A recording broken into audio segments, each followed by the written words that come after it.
Assalamualaikum warahmatullahi wabarakatuh. Teriring doa untuk kalian semua, mudah-mudahan kalian dalam keadaan sehat walafiat. Baik, insya Allah hari ini kita akan membahas tentang kisi-kisi PTS. Namun sebelum kita mulai, mari kita buka dulu dengan membacakan basmalah. Baik, bismillahirrahmanirrahim. Kita mulai untuk materi pada hari ini. Kita akan bahas tentang kisi-kisi. Ini adalah penampilan kisi-kisi yang nanti akan dibagikan oleh panitia. Ada kompetensi dasar, ada materi, ada indikator soal, kemudian ada bentuk soal dan nomor soal. Kita akan fokus kepada bagian indikator soal karena ini yang akan menjadi kesuksesan kalian dalam memahami soal. Yang pertama, indikatornya adalah menjelaskan terjemahan kata yang berkaitan dengan tema al-bayanat syakhsiyah atau tentang identitas diri. Jadi nanti soalnya Ustadz akan minta kalian untuk menerjemahkan mufradat baik itu dari bahasa Arab ke bahasa Indonesia ataupun bahasa Indonesia ke bahasa Arab dengan tema al-bayanat syakhsiyah atau tentang identitas diri. Kemudian yang nomor 2, menjawab pertanyaan sesuai isi teks dialog yang berkaitan dengan topik bayanat syakhsiyah. Jadi nanti Ustadz akan buat dialog sederhana 2 orang. Dari sana nanti kalian pahami isi teksnya, kemudian jawab pertanyaan yang sesuai dengan teks. Misal Ustadz membuat contoh, ada percakapan 2 orang antara guru dan siswa. Lalu si guru bertanya, hal anta thalibun, apakah kau seorang siswa? Na'am ana thalibun. Nah, jadi itu kan percakapan antara guru dan siswa, yang mana guru bertanya apakah kau seorang siswa, dijawab oleh siswa tersebut, ya saya seorang siswa.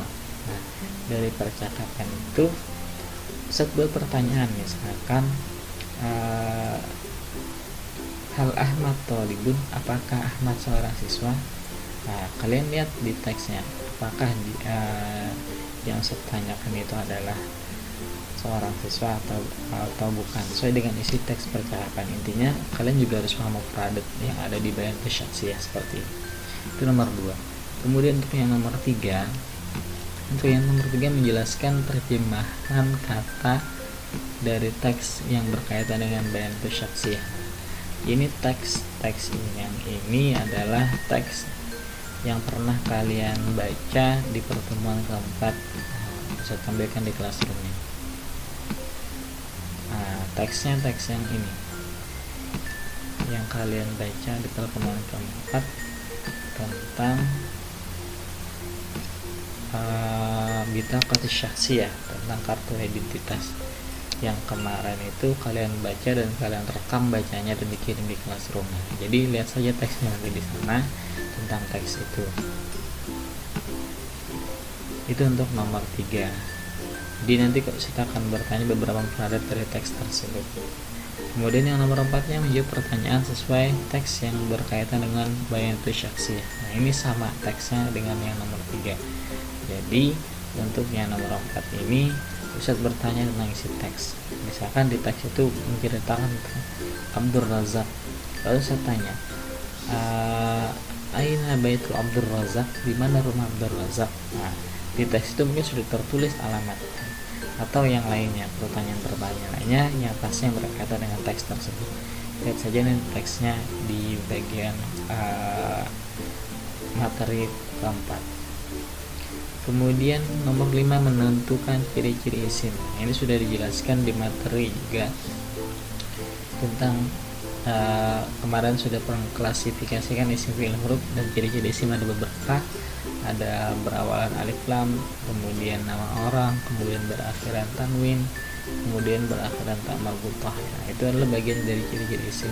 Jadi nanti untuk soalnya Ustadz buat satu kata atau kalimat, lalu Ustadz tanya sebutkan ciri-ciri isim dari kalimat tersebut. Contoh seperti ini. Contohnya al-kitabu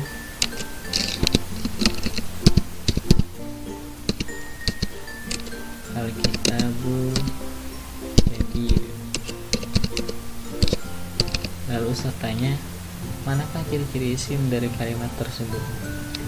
Al-kitabu cirinya ada alif lam, kemudian jadidun ciri isimnya ada berakhiran tanwin. Nah itu nanti kalian jelaskan dalam PTS nanti. Kemudian soal nomor 5. Nah, ini mengklasifikasikan mana isim, mana fi'il, mana huruf. Beri contoh seperti ini. Ada kata pada kalimat tadhabu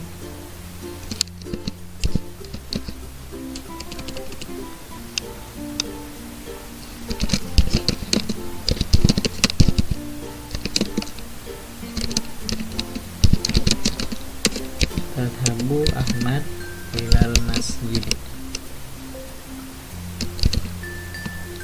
Ahmad pergi ke masjid. Lalu Ustaz tanya kepada kalian, tentukan manakah isim, fi'il, dan huruf dari kalimat tersebut. Maka kalian akan menjelaskan satu persatu kalimat yang ada di sini. Tadhabu fi'il, kemudian Ahmad isim, ila huruf, al masjid isim. Nah, sesuai dengan apa yang sudah kalian pelajari. Jadi kalian menentukan mana isim, mana fi'il dari kalimat tersebut. Itu nomor 6. Kemudian nomor 7 itu menjelaskan terjemahan kata yang berkaitan dengan tema murafiqul amah fil madrasah, atau tentang fasilitas umum di sekolah. Nah ini fradat yang kemarin sudah pernah saya bagikan juga dari materi yang ada di Classroom. Jadi nanti kalian menerjemahkan atau memahami mufradat yang ada di sana. Misal Ustaz bertanya, mal makna kalimah al-masjid? Apa terjemahan kata dari kata masjid? Itu untuk nomor 7. Kemudian untuk yang nomor 8, menjawab pertanyaan sesuai dengan teks yang berkaitan dengan murafiqul amah fil madrasah. Ini sama dengan yang nomor 7, tapi bagian ini adalah menjawab pertanyaan. Kalau yang sebelumnya itu menentukan terjemahan mufradatnya. Jadi nanti sediakan teksnya. Teksnya itu adalah teks yang kemarin terakhir kalian baca, kemudian kalian tulis kesimpulannya di komentar Classroom. Nah itu adalah tema dari teks nomor 8 ini. Jadi nanti saya sediakan teksnya. Kalian hanya perlu memahami isi teksnya, kemudian jawab pertanyaannya. Misal aina nusallil jamaah, di mana kita sholat berjamaah? Jawabannya adalah fil masjid. Karena di teks itu sudah disebutkan jawabannya. Jadi nanti kalian harus paham dengan isi teks. Itu nomor 8. Nomor 9, siswa dapat menjelaskan mubtada dan khabar. Kalian harus tahu apa itu mubtada dan apa itu khabar, kemudian bagaimana strukturnya. Itu akan memudahkan kalian untuk menjawab soal nomor 9 ini. Kemudian terakhir nomor 10, siswa dapat menentukan mubtada dan khabar dalam kalimat. Nah, ini contohnya Ustaz sediakan kalimat, lalu kalian menentukan mana mubtada mana khabarnya. Misal Ahmadu jamil, Ahmadu nasyidun, talibun